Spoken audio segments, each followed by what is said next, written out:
मंत्री का पद है, इसके बारे में किसमें संविधान में नहीं लिखा हुआ है। यानी जो उप प्रधानमंत्री का पद है ये एक राजनीतिक पद है। कैसा पद है ये? राजनीतिक पद है। कैसा पद है? राजनीतिक पद है। ये संवैधानिक पद नहीं। संवैधानिक पद का मतलब ये होता है ऐसा पद जिसका जिक्र कहां किया गया है? संविधान में। कहां किया गया है? क्लियर हो रही है बात को? देखो आप सारे आर्टिकल पढ़ लेना 1 से लेकर 395 तक, कहीं आपको प्रधानमंत्री का जिक्र नहीं मिलेगा किसी भी आर्टिकल में, न प्रस्तावना में, कहीं नहीं मिलेगा, न वो जो अनुसूचियां हैं उनमें। तो ये संवैधानिक पद नहीं है। संवैधानिक पद नहीं तो कैसा पद होगा? ये असंवैधानिक पद होगा। लेकिन ये कैसा पद है? राजनीतिक पद है। बात समझ पा रहे हो? जैसे जवाहरलाल नेहरू जी जब प्रधानमंत्री बने थे उस टाइम सरदार वल्लभ भाई पटेल ने बहुत बड़ा रोल निभाया था। देशों को जो देशी रियासतें थी उनको एकीकरण किसने किया था? सरदार वल्लभ भाई पटेल ने। तो उनको बनाया गया था क्या उस समय? उप प्रधानमंत्री। क्या बनाया गया था? तो पूछता है कि अब तक कुल कितने उप प्रधानमंत्री हुए हैं? तो लिख लो कितने हुए उप प्रधानमंत्री अब तक टोटल? 7। कितने हुए? 7। तो पहला और लास्ट याद रखें ना, फालतू क्या याद रखना। तो प्रथम हुए थे कौन? सरदार वल्लभ भाई पटेल। जो सरदार वल्लभ भाई पटेल जी थे वो पहले उप प्रधानमंत्री थे। सरदार वल्लभ भाई पटेल जी ये क्या थे? पहले उप प्रधानमंत्री थे। लास्ट कौन हुए?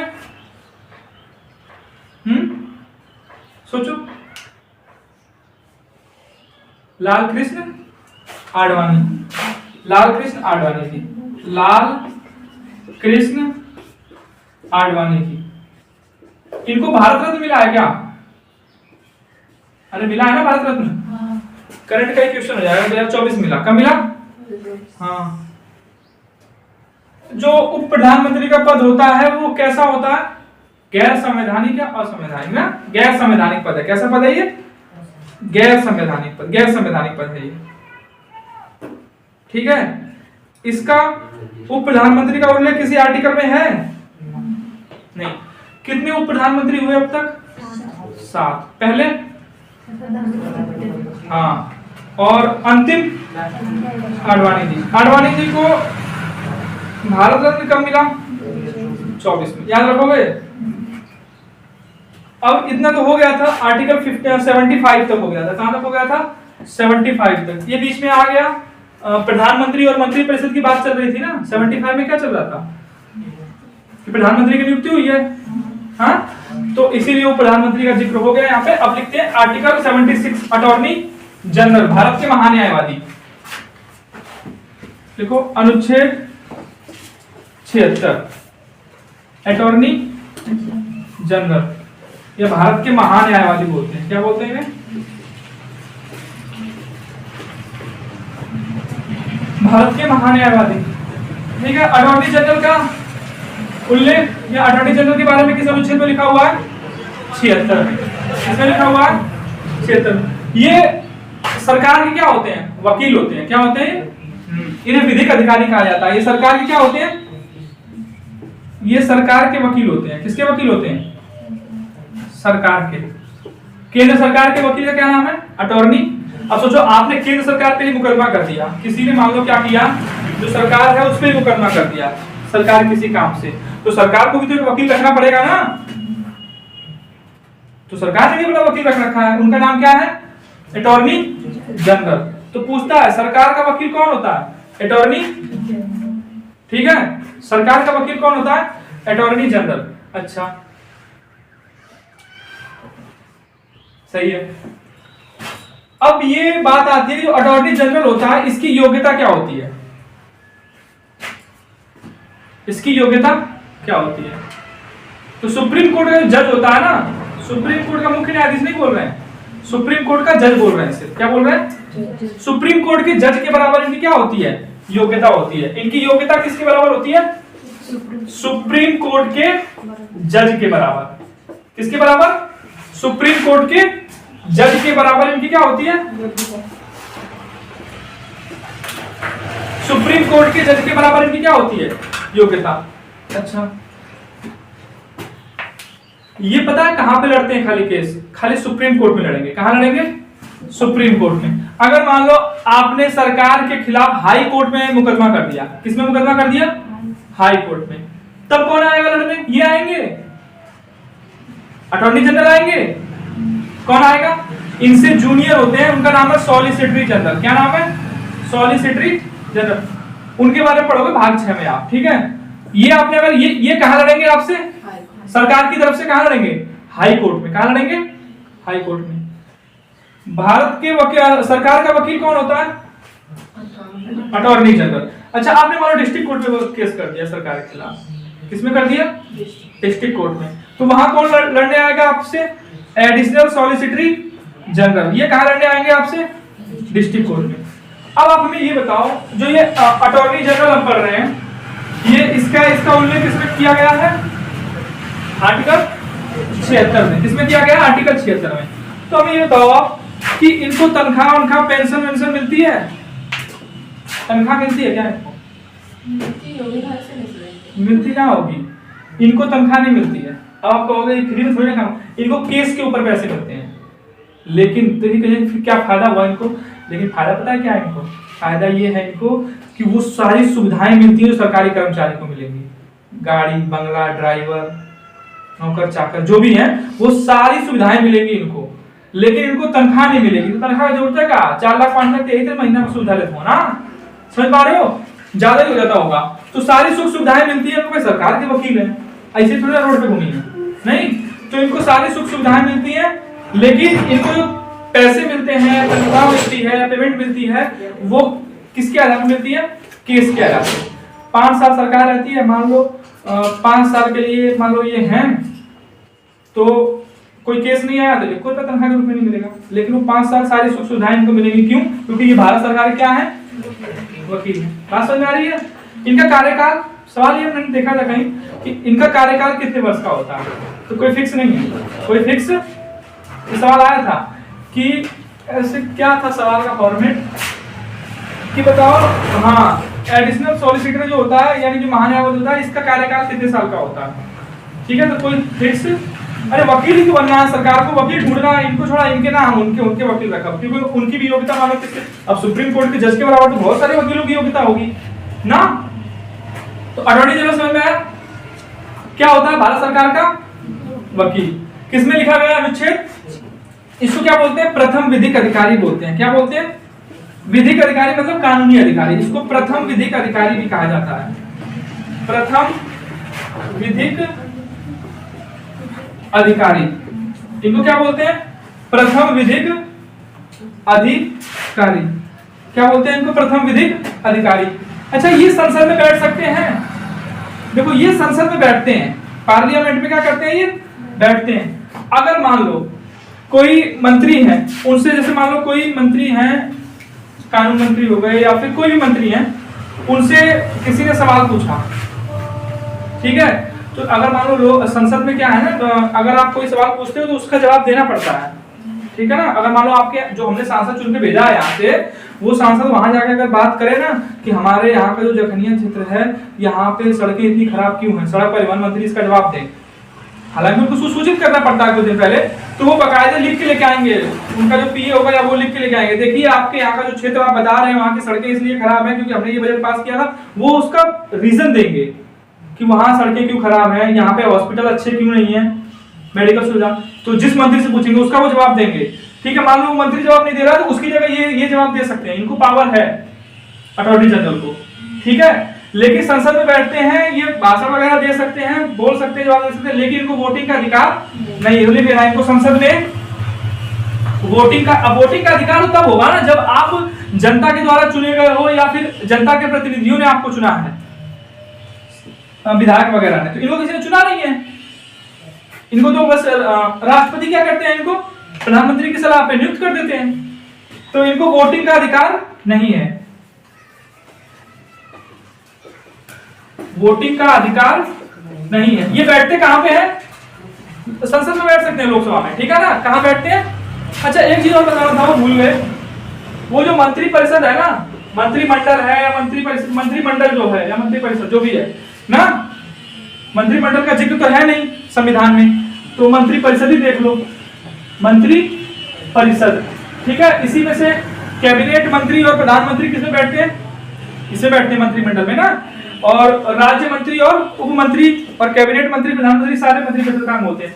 ये जो मंत्री परिषद के सारे मंत्री हैं, यानी सिर्फ ये कहो आप कि जो सारे मंत्री हैं वो कहाँ बैठते हैं, सवाल ये पूछे तो वो कहाँ बैठते हैं, सारे के सारे लोकसभा में दाहिनी तरफ। कहाँ बैठते हैं, लोकसभा में दाहिनी तरफ। जैसे समझो एस जयशंकर जी जो है विदेश मंत्री है हमारे, वो लोकसभा के मेंबर नहीं है, वो कहाँ के मेंबर है, राज्यसभा के मेंबर है। वो कहाँ के मेंबर है, राज्यसभा के मेंबर है। लेकिन हालांकि वो मंत्री हैं, क्या है वो, कौन सा मंत्रालय है, विदेश मंत्रालय है ना उनके पास, है तो वो राज्यसभा के, है तो वो कहाँ के, राज्यसभा के। लेकिन हालांकि वो क्या है, मंत्री हैं, इसीलिए वो कहाँ बैठते हैं, लोकसभा में। सारे मंत्री कहाँ बैठेंगे, लोकसभा में। ये बातें याद रखना उसमें आप, ठीक है ना। जो 75 पढ़ा था, 74 75 अनुच्छेद 76 समझ में आया। अनुच्छेद 76 में क्या देखो, इसको याद रखने की ट्रिक कैसे है, ये भी अच्छी ट्रिक है। मान लो कोई भूल जाओ आप, तो ये ए लिखा है, ये क्या लिखा है, जी लिखा है ना, अटॉर्नी जनरल। तो इसको देखो ऐसे याद करते हैं, इसको मिटा दोगे तो ये 7 हो जाएगा ना, और इसको अगर इसमें मिला दोगे और इसको मिटा दोगे कितना हो जाएगा, 6। ऐसे करके याद रख लेना ना, कभी भूल जाओ तो। सही है।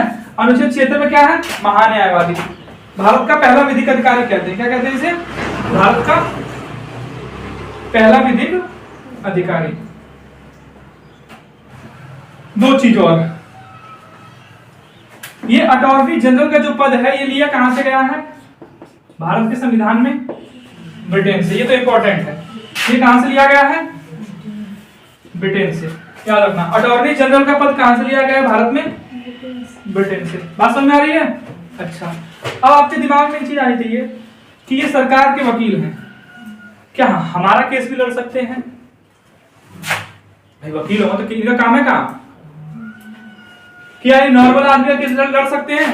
तो हाँ लड़ सकते हैं। तो पास पैसा तो इनके हायर कर रहा, फीस इनकी ज्यादा होगी, तो ये एक नॉर्मल आदमी का भी केस लड़ सकते हैं। एक कंडीशन में नहीं लड़ेंगे, पूछो किस कंडीशन में?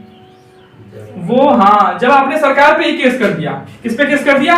तो केंद्र सरकार पर केस कर दिया, कहा कि तो के हमारा केस लड़े के यार, तू उनके में रहा कि हमरे में रहा। ठीक है भैया, वो हमके सरकारी वकील बना, हमके इतना सुख सुविधा देते हो तो हम सरकार के खिलाफ ना लड़ो, और कोई केस करेगा और किसी पे केस करोगे उसका केस हम लड़ लेंगे, फीस हमारी दे देना।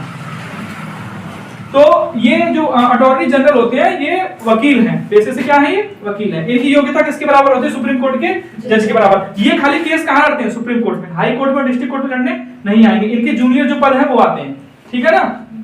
अच्छा, किसी नॉर्मल आदमी का भी केस ये लड़ सकते हैं, शर्त इतनी है कि उस नॉर्मल आदमी ने उसी केंद्र सरकार पे ही केस न किया हो, ठीक है, सही है। इनकी नियुक्ति भी कौन करता है? राष्ट्रपति। कौन करता है? राष्ट्रपति जी करते हैं, ठीक है।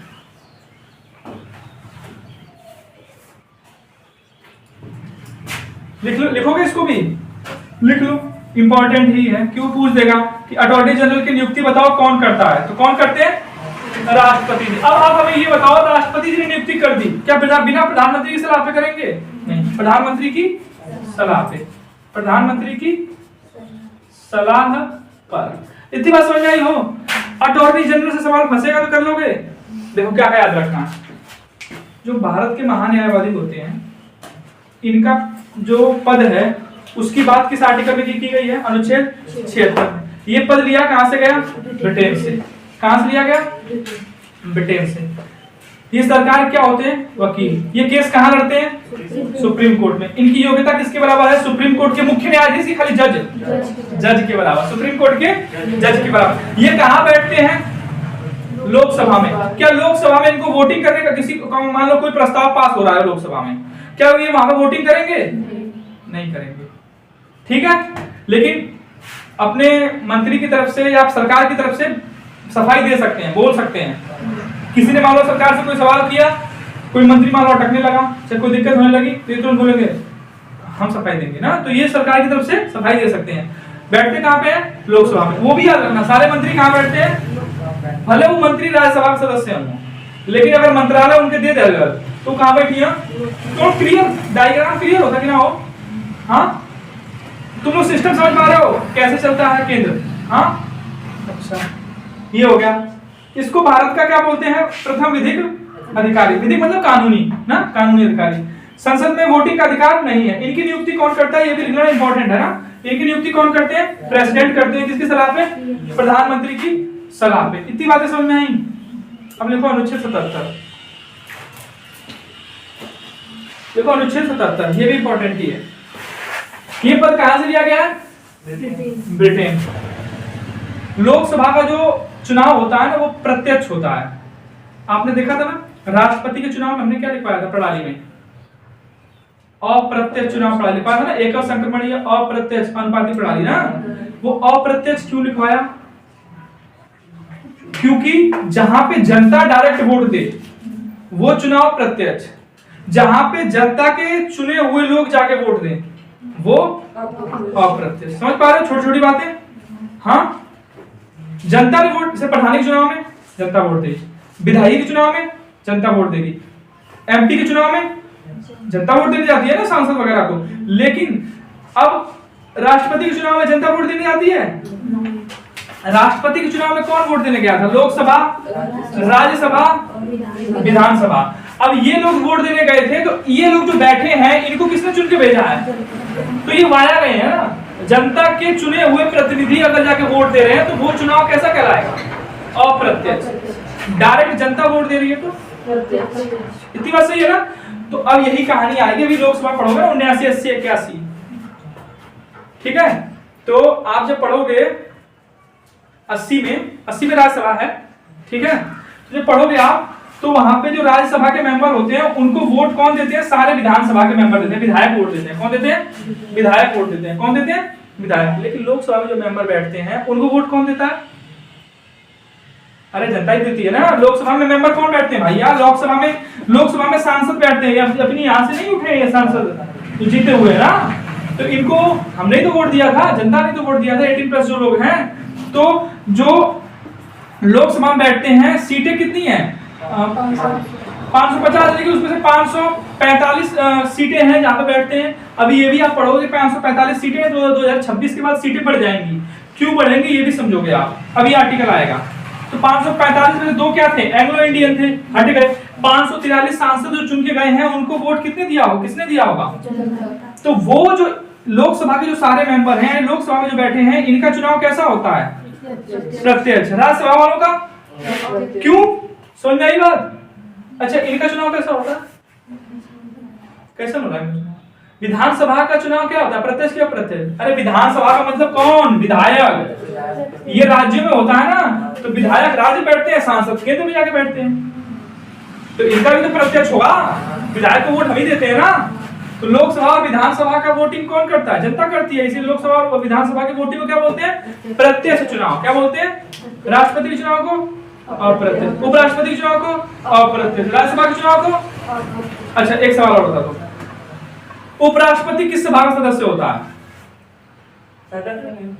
उपराष्ट्रपति किसी सभा का सदस्य नहीं है। उपराष्ट्रपति किसी सभा का किस सदन का सदस्य होता है, राष्ट्रपति किस सदन का सदस्य होता है। देखो ये सवाल आ सकते हैं आपके सामने, क्यों आप देखो सवाल ये आ जाएगा, उपराष्ट्रपति बताओ किस सदन का सदस्य होता है। कब राज्यसभा में बैठेगा प्रतिनिधि अध्यक्ष होगा ना, तो पढ़ लें मारा। तो उपराष्ट्रपति किसी भी सदन का सदस्य नहीं होता, याद रखना। वो पदेय सभापति होते हैं, सदस्य। अच्छा, राष्ट्रपति किस सदन के सदस्य होते हैं, राष्ट्रपति किस सदन के सदस्य होते हैं ये बताओ। हाँ, राष्ट्रपति सदन के सदस्य नहीं होते हैं, वो संसद का एक अंग है। संसद 3 चीज से मिलकर बनती है, लोकसभा, राज्यसभा और एक राष्ट्रपति। कोई भी विधेयक, कानून बनाना है तो वो कहां से होकर निकलेगा, संसद से। कहां से होकर निकलेगा, संसद की गलियों से होकर निकलेगा। उस विधेयक को पहले इन दोनों में से किसी एक सदन में ले जाओगे, वहां से पास कराओगे, फिर दूसरे सदन में ले जाओगे, वहां से पास कराओगे, हो गया पास। लोकसभा, राज्यसभा। अभी कानून नहीं बना, अब कानून बनने के लिए वो कहां जाएगा, तीसरे अंग के पास। तीसरा अंग कौन है संसद का, राष्ट्रपति जी है। तो राष्ट्रपति जी के पास वो विधेयक जाएगा, वो जब साइन करेंगे उस पे, तब जाके तो वो विधेयक मतलब जो प्रस्ताव था आपका, वो प्रस्ताव क्या बन गया, कानून। अब वो कानून बन गया, अब कार्यपालिका की जिम्मेदारी है कि उसको वो कानून को अप्लाई करवाए लोगों से। कार्यपालिका में कौन कौन होता है, सारे अधिकारी होते हैं, मंत्री होते हैं, प्रधानमंत्री होते हैं। राज्यों में मुख्यमंत्री वगैरह होते हैं, ये कार्यपालिका के मेंबर होते हैं। कार्यपालिका वो टीम होती है जो बने हुए कानून क्या करवाती है, सुचारू रूप से लागू करवाती है, चलाते हैं। और विधायिका में वो लोग आते हैं जो नियम कानून बनाते हैं। बात समझ में आई? हाँ, समझ में बात नहीं? राष्ट्रपति किस सदन के सदस्य हैं? उपराष्ट्रपति किस सदन के सदस्य हैं? वो सदस्य नहीं है किसी सदन के। ठीक है, चलो। अप्रत्यक्ष प्रत्यक्ष चुनाव प्रणाली समझ में आई आप लोगों को? ठीक है। राष्ट्रपति जी की जो चुनाव प्रणाली है, जो पद्धति है चुनाव पद्धति, जिस चुनाव पद्धति से राष्ट्रपति जी का चुनाव होता है, वो किस देश के संविधान से ली गई है? आयरलैंड के संविधान से। भारत में भाग 4 जो है संविधान, भारत के संविधान में जो भाग 4 है, जिसको हम क्या बोलते हैं? बीपीएसपी, भारत के राज्य के नीति निर्देशक तत्व, वो किस देश के संविधान से लिए गए हैं? आयरलैंड से। दोनों आयरलैंड से, याद रखना ना। अच्छा, ये अटॉर्नी जनरल पढ़ा, ये किसमें है? हाँ, 76 में। लेकिन किस देश के संविधान से लिया गया? ब्रिटेन से, याद रखना। अनुच्छेद अब क्या पढ़े? 77 पढ़े। चलो, 76 पे समझ में आ गया ना? चलो, अब देखो अनुच्छेद 77 ये कहता है कि भारत का कोई भी काम होगा वो किसके नाम पे होगा? राष्ट्रपति जी के नाम पे होगा। किसके नाम पे होगा? ठीक है, तो लिखो भारत सरकार के सभी कार्य, भारत सरकार के सभी कार्य किसके नाम पे होंगे? राष्ट्रपति जी के नाम पे होंगे। जैसे मान लो कोई स्कूल है, मान लो भारत क्या है? एक स्कूल है, स्कूल में पंखा भी खरीद के आएगा तो बिल किसके नाम से फटेगा? जो स्कूल का राष्ट्रपति, जो स्कूल का मालिक है ना। ठीक है, हाँ सही है, तुम लोग समझ में आ रहा है, अच्छी बात है। ठीक है, हमारा काम यह है कि हम लोग समझा पाए। तो वो बिल किसके नाम से फटेगा? सोचो, पंखा भी खरीद के आया, डस्टर भी खरीद के आएगा तो बिल कौन देगा? प्रिंसिपल साहब देंगे कि ला आई 20 रुपया हमारी तरफ से खरीद करके, हम कहाँ देंगे तनख्वाह में से, जेकर स्कूल हो मंगाई। तो भारत सरकार के सभी कार्य किसके नाम से होते हैं? राष्ट्रपति के नाम से। समझ पा रहे हो? वही बात, कानून बनेगा राष्ट्रपति, कोई राजदूत आया, राष्ट्रपति जी की साइन होगी। भारत के अंदर से कोई राजदूत किसी देश में गया तो साइन किसके होंगे? राष्ट्रपति जी का साइन ना हो, जहां गए वहां से लौटा दिए, कोई जाते थे साइन करा के लिए अपने आकर हेड जो हमरे आकर हेड के है। इनकी पावर समझ में आ रही है आपको? धीरे धीरे समझ में आई। यानी भारत सरकार के सभी कार्य किसके नाम पे होते हैं? अब देखो, मंत्री परिषद का हेड कौन होता है? अनुच्छेद 77 लिखो, 78 लिखो, अनुच्छेद 78। ये बताओ, मंत्री परिषद का हेड कौन होता है? प्रधानमंत्री। अरे मंत्री परिषद किसकी टीम है? प्रधानमंत्री ने पद खाली किया तो सारी टीम टूट जाएगी। किसकी? प्रधानमंत्री ने अगर त्याग पत्र दिया अपने पद से तो भंग कौन होता है? लोकसभा या मंत्री परिषद? मंत्री परिषद। छोटी छोटी बात समझ रहे हो ना? तो मंत्री परिषद की जो सारी जानकारी है वो किसके पास होती है? मंत्री परिषद। वही मंत्री परिषद में जो मंत्री बने हुए हैं वो किसके लोग हैं? प्रधानमंत्री के लोग हैं ना। प्रधानमंत्री ने सलाह दी थी ना किसको? राष्ट्रपति जी को लिस्ट बना के भेजी थी, इनको मंत्री बनाओ, ये मंत्री बना दो। राष्ट्रपति ने नियुक्त कर दिया उनको। अब मंत्री परिषद में जो भी काम हो रहा है उसकी जानकारी किसके पास है? प्रधानमंत्री के पास है। लेकिन मालिक कौन है? तो क्या इनको जानकारी नहीं दी जाएगी? तो यही बोलता है अनुच्छेद 78 कि मंत्री परिषद की सभी जानकारी, मंत्री परिषद की सभी जानकारी, यानी मंत्री परिषद में क्या हो रहा है, मंत्री लोग क्या कर रहे हैं, मंत्री परिषद की सभी जानकारी कौन? प्रधानमंत्री। किसको देंगे? प्रधानमंत्री राष्ट्रपति को देंगे। किसको देंगे? राष्ट्रपति को देंगे। आई बात समझ में हो? मंत्री परिषद की सारी जानकारी प्रधानमंत्री जी किसको देंगे? राष्ट्रपति जी को देंगे। देखिए ये होने जा रहा है, ऐसे ऐसे हम लोग कर रहे हैं, ये मंत्रालय ये काम अच्छे संभाल रहा है, ये सब कुछ अपडेट देते रहेंगे। आधी बात समझ में? हाँ, बिल फटेगा किसके नाम पे? कौन से अनुच्छेद में? कुछ भी काम हुआ देश में भारत सरकार के काम नाम से तो उस पर सिग्नेचर किसका होना चाहिए? 2 चीज 76, 77, 78 समझ में आया? 79, 80, 81 तो तुरंत समझ में आ जाएगी। ओकर ट्रिक है सरला। क्या ट्रिक है? भूलो तो 78 के बाद सरला ट्रिक है। 100 में है 79, र में है 80, 81 है ला।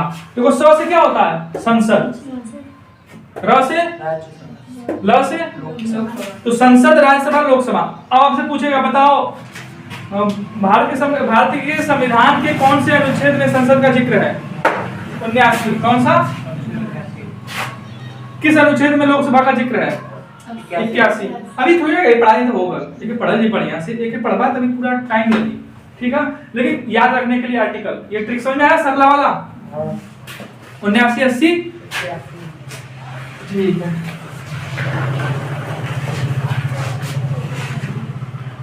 76 अटॉर्नी जनरल, 75 प्रधानमंत्री की नियुक्ति, ठीक है, प्रधानमंत्री जी की नियुक्ति। अच्छा 74 मंत्री परिषद का गठन होगा। मंत्री परिषद की नियुक्ति किसमें है? 75 में। प्रधानमंत्री की नियुक्ति किसमें है? 75 के 1 में। लेकिन मंत्री परिषद का गठन होगा वो किसमें है? 74 में, ठीक है। देखते रहना अनुच्छेद किसमें है? 74 में, ठीक है। अच्छा मंत्री परिषद का गठन हुआ, लेकिन क्यों हुआ? राष्ट्रपति जी को सलाह देने के लिए। क्या करने के लिए? सलाह देने के लिए। मंत्री परिषद में जो मंत्री हैं उनको कौन नियुक्त करेगा? राष्ट्रपति। किसकी सलाह पे? आई बात समझ में? कोई दिक्कत यहां तक? 75 हो गया, 74 हो गया, 73 में क्या था? 73 में ये था कि आज रात 8 बजे से नोट बंद है, ऐसे याद रखना ना। संघ की कार्यपालिका का समझ में आता? 72 बैठ जाते हैं हम। 72 में क्या था? क्षमादान। राष्ट्रपति जी के क्षमादान कितने प्रकार हैं? 5। कल बताए गए थे, पूछे राष्ट्रपति जी के क्षमादान कितने प्रकार हैं? ऑप्शन कौन मार देगा? 5, ठीक है। अब कौन कौन से प्रकार में क्या क्या है वो चीजें लिखवा दी गई है ना। सजा की प्रकृति बदल सकते हैं, सजा को कम कर सकते हैं, सजा में राहत हो सकती है ना, एकदम में माफ कर दिया घुमा नहीं। लेकिन राष्ट्रपति क्षमा करेंगे तो ये किसके लिए, किससे बाध्य हैं पूछने के लिए? किसकी बात मानने के लिए? मंत्री और उसकी मंत्री, प्रधानमंत्री और उसकी मंत्री परिषद। लेकिन कोई व्यक्ति अगर क्षमा याचना भेजता है तो वो सबसे पहले किसके पास जाती है? गृह मंत्रालय के पास। गृह मंत्रालय उस पर विचार करेगा, वो आगे जाएगी मंत्री और उसकी मंत्री परिषद के पास, प्रधानमंत्री और उसकी मंत्री परिषद के पास, उसके बाद राष्ट्रपति जी फैसला लेते हैं ना। अच्छा राष्ट्रपति जी के पास जो वीटो पावर है, वीटो पावर कितनी है?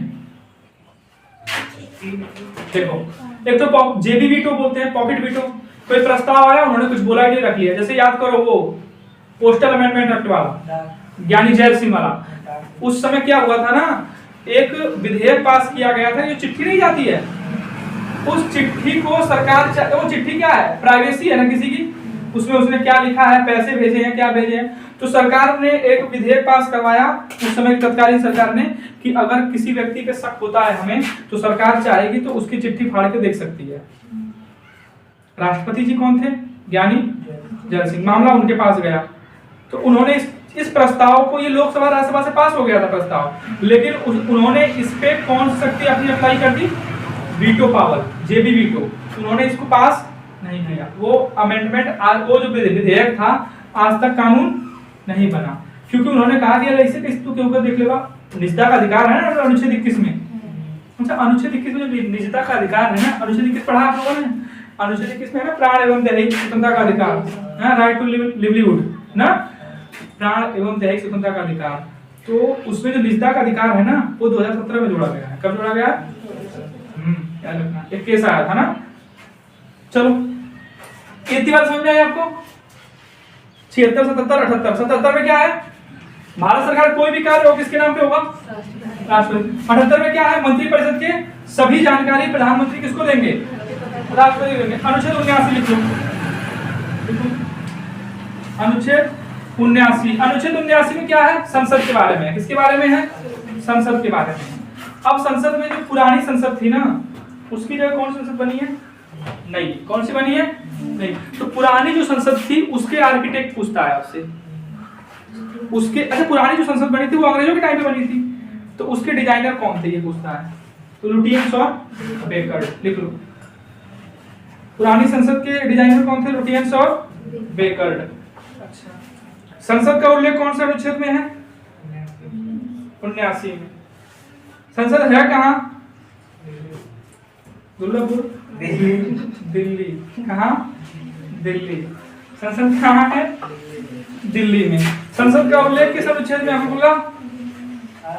किस अनुच्छेद में? 79। सरला से याद रखना ना। पुरानी संसद के डिजाइनर कौन थे? लुटियंस एवं बेकर्ड। नई वाली कौन है? बोलो जुबा केसरी। बिमल पटेल। कौन है? बिमल पटेल। याद रखना ना। नई वाली संसद के डिजाइनर कौन है? बिमल पटेल। नई वाली संसद ऐसे है ना, त्रिभुजाकार, ऐसे ही है ना। कौन कौन से द्वार है इसमें? शक्ति, कर्म और ज्ञान। शक्ति, कर्म और ज्ञान। ये शक्ति द्वार मान लो है, 3 दरवाजे है ना, शक्ति द्वार, कर्म द्वार और ज्ञान द्वार। ये 3 दरवाजे हैं। इन तीनों दरवाजों के नाम रखे गए हैं। त्रिभुजाकार है ना नई वाली संसद। नई वाली संसद कैसी है? सवाल हो सकता है पूछ दे।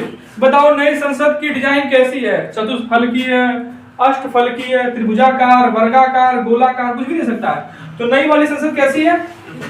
त्रिभुजाकार। कोई डाउट नहीं। इसके डिजाइनर कौन है? अरे कोई आर्किटेक्ट होंगे ना। कौन है? बोलो जुबा केसरी यानी बिमल पटेल। ऐसे याद रखना, आप याद रखने के लिए बता रहे हैं, किसी की भावनाओं को याद नहीं करना है। कौन है? बिमल पटेल। पुरानी वाली संसद के डिजाइनर कौन थे? लुटियंस और बेकर्ड। कोई दिक्कत संसद में?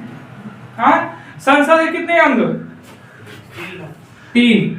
लोकसभा, राज्यसभा और अपने राष्ट्रपति जी। कोई दिक्कत? लोकसभा कौन से अनुच्छेद में है? 81। राज्यसभा 80। अच्छा, और राष्ट्रपति जी किसमें है? राष्ट्रपति का पद होगा वो किसमें है? 52। सॉरी, किसमें है? 52। 62 में तो पद रिक्ति की वजह है। 52। राष्ट्रपति जी किसमें है? 52। राज्यसभा का जिक्र अनुच्छेद 80, लोकसभा का जिक्र अनुच्छेद 81। कोई दिक्कत? ठीक है, कोई दिक्कत नहीं। अंक तो चलो, अब क्या था? 79 हो गया ना। अब लिखो अनुच्छेद 80। अनुच्छेद 80 में क्या है? राज्यसभा। राज्यसभा, राज्यसभा में वोटिंग कैसे होती है? प्रत्यक्ष की अप्रत्यक्ष? राज्यसभा में वोटिंग कैसे होती है? राज्यसभा में जो लोग जाते हैं उनको मतलब वोट जनता देती है या जनता के चुने हुए लोग देते हैं? जनता के चुने हुए लोग देते हैं। कभी सुन ले राज्यसभा का चुनाव चलो थे समय उधर उधर हो तो पता नहीं रही। हाँ, हम धान यूरोप में परेशान रहे थे। तो राज्यसभा में चुने हुए लोग, जो लोग चुने जाते हैं उनको वोट कौन देते हैं? विधायक लोग देते हैं। कौन देते हैं? विधायक। अच्छा, राष्ट्रपति जी कितने लोगों को मनोनीत करते हैं इसमें? 12 लोग को राष्ट्रपति क्या करते हैं? मनोनीत करते हैं। ये भी लिख लेना ना। राष्ट्रपति जी क्या करते हैं? मनोनीत करते हैं। ये कौन लोग हैं? 12 लोग जिन्होंने शिक्षा के क्षेत्र में, खेल के क्षेत्र में, कला के क्षेत्र में, साहित्य के क्षेत्र में, मतलब देश के लिए अच्छा काम किया है। इना की चोरी के क्षेत्र में देश के लिए क्या किया है? नाम, हाँ ये याद रखना आप, ठीक है। जिसने देश का भला किया है ना। विज्ञान के क्षेत्र में किसने अच्छा काम कर दिया ना, ठीक है। राज्यसभा का उल्लेख किस अनुच्छेद में है? अनुच्छेद 80 में। सीटें कितनी है वो? हाँ, 250। कितनी सीटें हैं? 250। 5 सीट छोड़ी गई है किसके लिए? पीओके के लिए। किसके लिए? पीओके के लिए। भविष्य में कभी पीओके अपना हुआ तो 5 लोग वहां चुन के आएंगे, ठीक है। ऐसे ही लोकसभा में छोड़ी गई है।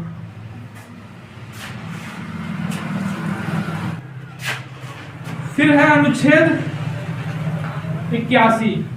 क्या हो सकता है इसमें? अच्छा हाँ, राज्यसभा को कौन सा सदन बोलते हैं? निम्न या उच्च? उच्च सदन। क्यों बोलते हैं पता है? राज्यसभा को उच्च सदन क्यों बोलते हैं? उच्च सदन इसलिए बोलते हैं क्योंकि ये सदाबहार सदन है। राज्यसभा कभी भंग होती है? राज्यसभा कभी भंग नहीं होती है। कभी भंग नहीं होती है। राज्यसभा के जो सदस्य हैं, देखो इंपॉर्टेंट क्या है यहाँ पे, बारीकी देखो समझना क्वेश्चन की। राज्यसभा के सदस्यों का कार्यकाल कितने साल का होता है? 6 साल का। बात सही है। लेकिन अगर आपसे कोई पूछ दे कि राज्यसभा का कार्यकाल कितने साल का होता है, राज्यसभा का कार्यकाल कितने साल का होता है? ये चीज हम तो लोकसभा राज्यसभा में इकट्ठे बताइए समझ में आई क्या कोई बताओ चलिए फिर बता दो हम क्या करेंगे ना। देखो राज्यसभा के सदस्य, राज्यसभा कोई मेंबर बन गया ना, उसका कार्यकाल कितने साल होगा? 6 साल। अब इस 6 साल में होता क्या है ना कि एक तिहाई सदस्य, कितने सदस्य? एक तिहाई सदस्य हर 2 साल में क्या होते हैं? बाहर होते हैं। एक तिहाई सदस्य हर 2 साल में क्या होते हैं? बाहर होते हैं। जैसे मान लो कॉलम बनाते हैं ये 1 2 3 1 2 3, ये वाला हिस्सा एक तिहाई होगा, ये भी एक तिहाई होगा, ये भी एक तिहाई होगा। आप मान लो चुन के आए, ये दो साल का है, कितने साल का है? 2 साल का ना। आप चुन के आए, आगे 2 साल रहे तो इस वाले खाने में बैठोगे। हम बता रहे हैं एग्जाम्पल थ्रू पे, ऐसा होता नहीं है ना, वहां पे ऐसा डिजाइन बना नहीं है, लेकिन हम समझाने की कोशिश कर रहे हैं कि एक तिहाई सदस्य कैसे हर 2 साल में निकलते हैं, तो वो कैसे सदन कभी भंग नहीं होता, वो रोटेशन चलता रहता है। ठीक है, मान लो आप चुन के आए 2020 में, कब चुन के आए? 2020 में, तो 2 साल यहाँ रहे होंगे, 22 तक वही डाला, 24 तक वही डाला, 26 तक। अब 26 के बाद तो कहाँ निकल जाएगा? राज्यसभा सदस्य ना, 6 साल पूरा होगा ना। तो अच्छा, तो जब 2020 में आप आए, 2023 में इसमें गए होंगे, तो 2023 में भी तो कोई आया होगा इसमें, हाँ। तो जो 2020 वाला बैच है वो तो मानो निकल गया कब? 26 में। लेकिन आप देख रहे हो 26 में निकल गया ना, तो आप जब आप 24 में यहाँ थे, तो जब आप 24 से इसमें 26 में आए होंगे, तब तो आपसे आगे वाले निकले होंगे ना, तो आप इसमें आ गए, ऊपर वाला जो रहा होगा वो इसमें आ गया होगा। बात समझ पा रहे हो? तो ये क्रम क्या होता है? चलता रहता है। हर एक तिहाई सदस्य हर 2 साल पे क्या होते हैं? सदस्य निकलते रहते हैं राज्यसभा से, 6 साल पूरा करके।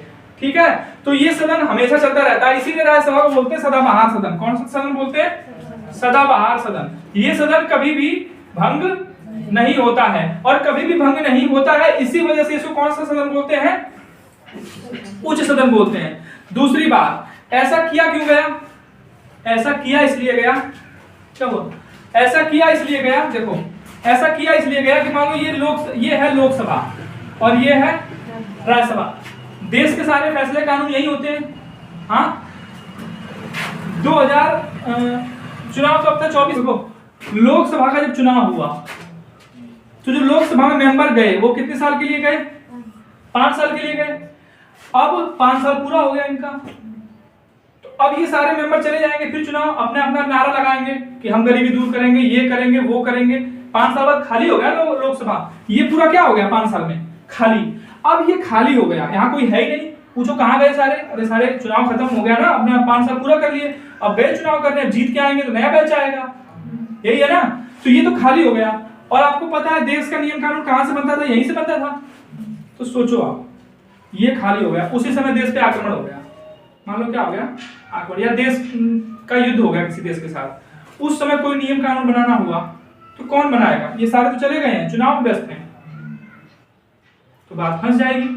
कोई आपातकालीन ऐसी स्थिति आ गई मान लो, इसीलिए दिमाग लगाया संविधान निर्माताओं ने कि राज्यसभा जो ऐसे समय पे कौन संभालेगी? राज्यसभा। कौन संभालेगी? क्योंकि ये लोग चले गए हैं ना 5 साल पे, राज्यसभा में तो हर 2 साल पे नए लोग आ रहे हैं, देख रहे हो आप। तो वो जो राज्यसभा में लोग होंगे उस समय फैसला कौन लेंगे? वो लोग लेंगे, और राष्ट्रपति तो होंगे ही, वो कहां जाएंगे? वो लोग फैसला लेंगे, कानून बनाएंगे, तुरंत राष्ट्रपति साइन करेंगे, वो लागू हो जाएगा। मतलब संविधान के हिसाब से ही चलना चाहिए सब कुछ, समझ पा रहे हो? तो आपसे सवाल हम ये पूछना चाहते हैं कि राज्यसभा का कार्यकाल कितने साल का होता है? राज्यसभा का कार्यकाल कितने साल का होता है? सदाबहार है, इसका कोई कार्यकाल नहीं है, अनलिमिटेड है। क्या है ये?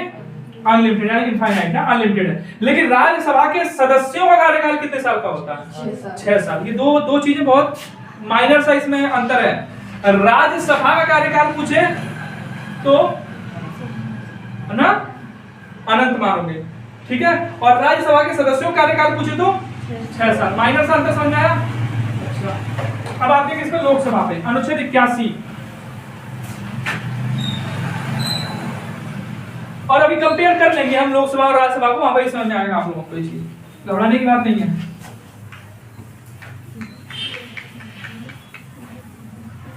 राज्यसभा में वोटिंग कौन करने जाता है? विधायक। कौन करने जाते हैं? ठीक है। अब आता है अनुच्छेद 81। इसमें कौन है? लोकसभा। लोकसभा के जो सदस्य हैं इनका कार्यकाल 5 वर्ष या 5 साल। अच्छा, लोकसभा भंग होती है? अरे होती है ना, हर 5 साल पे। बीच में भी राष्ट्रपति चाहे तो भंग कर सकते हैं उसको, ठीक है। क्या राज्यसभा भंग होती है? हाँ, राज्यसभा भंग नहीं होती है। तो सदस्यों का, अच्छा, लोकसभा का कार्यकाल कितने साल का होता है कोई पूछे तो? 5 साल। और लोकसभा के सदस्यों का कार्यकाल वो भी, यानी लोकसभा का भी कार्यकाल 5 साल और लोकसभा के सदस्यों का भी कार्यकाल। लेकिन राज्यसभा का कार्यकाल अपरिमित ना, कोई कार्यकाल नहीं है, वो चलता रहेगा। राज्यसभा क्या क्या करेगी? उसमें हमेशा कोई ना कोई तो बैठक मिलेगी, खुल मिलेगी एकदम हमेशा। और राज्यसभा के जो सदस्य हैं, क्या हैं? सदस्य हैं, उनको बस 6 साल रहना है। कितने साल रहना है? 6 साल। अच्छा, राज्यसभा का मेंबर बनने के लिए उम्र कितनी चाहिए? कम से कम उम्र, ये लिखवाना भूल गए। लेकिन राज्यसभा का मेंबर बनने के लिए उम्र कितनी चाहिए? कम से कम 30 वर्ष। कम से कम 30 साल उम्र होनी चाहिए। कितनी उम्र होनी चाहिए? 30 साल। कितनी साल? राज्यसभा का सदस्य बनने के लिए एज कितनी होनी चाहिए? कम से कम 30 साल। लोकसभा का सदस्य बनने के लिए कम से कम उम्र कितनी होनी चाहिए? 25 वर्ष या 25 साल, ठीक है। उससे कम में नहीं हो पाएगा। ग्राम पंचायत का चुनाव लड़ना है आपको तो सदस्य कितनी होनी चाहिए उम्र? हाँ, 21 साल। कितने साल? इस सवाल पूछा गया है, ठीक है। अच्छा, लोकसभा सदन कौन सा है? निम्न या उच्च? निम्न सदन। निम्न सदन को इंग्लिश में क्या बोलते हैं? लोअर हाउस ना। उच्च सदन को अपर हाउस, इसे लोअर हाउस बोलते हैं। एल से लोअर, एल से लोकसभा ना। सर क्या बात बाबू?